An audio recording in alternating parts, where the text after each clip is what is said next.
There is no scenario where the consumer blockchain is not a part of our lives in perpetuity. Yeah. There's no scenario. The cat's out of the bag. They exist. It's over now.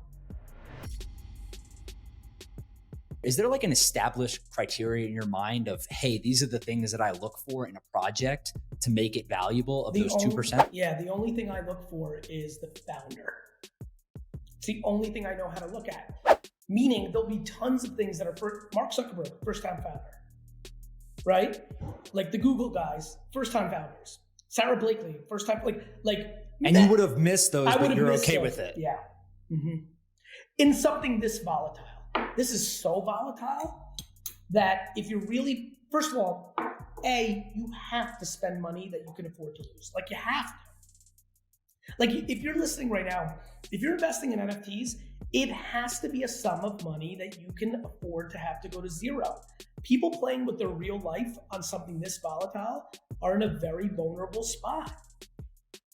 And again, I try to remind people, NFTs are like stuffed animals. Since 1840, when Steiff invented the teddy bear, stuffed animals have been $1 trillion industry since then. But Cabbage Patch Kids, Beanie Babies, Peter the Rabbit at one time, Raggedy Ann, Care Bears, they've had their moments, none of which sustain in perpetuity.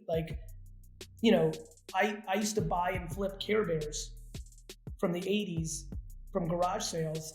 And in 1999, they were like $40, $50, $60, $70, $80 a piece, any Care Bear.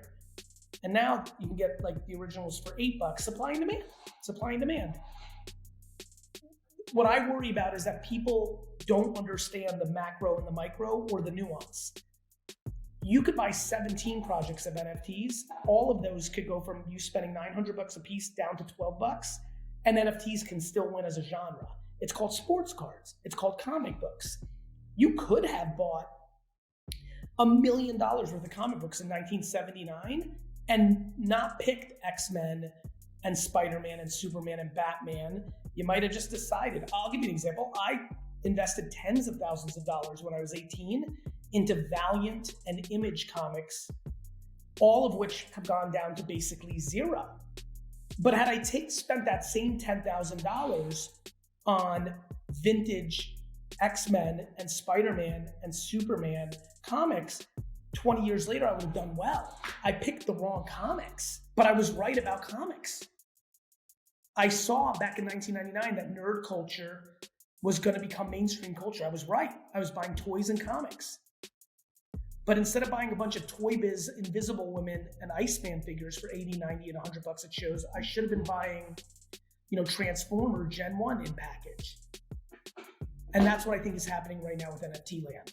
People are buying the newest mint, the newest fad, the newest influencer pump. And what you're looking for is the 4 to 5 to 15 to 75 really good projects. I believe the only way you even have a prayer is to make a judgment call on the founder.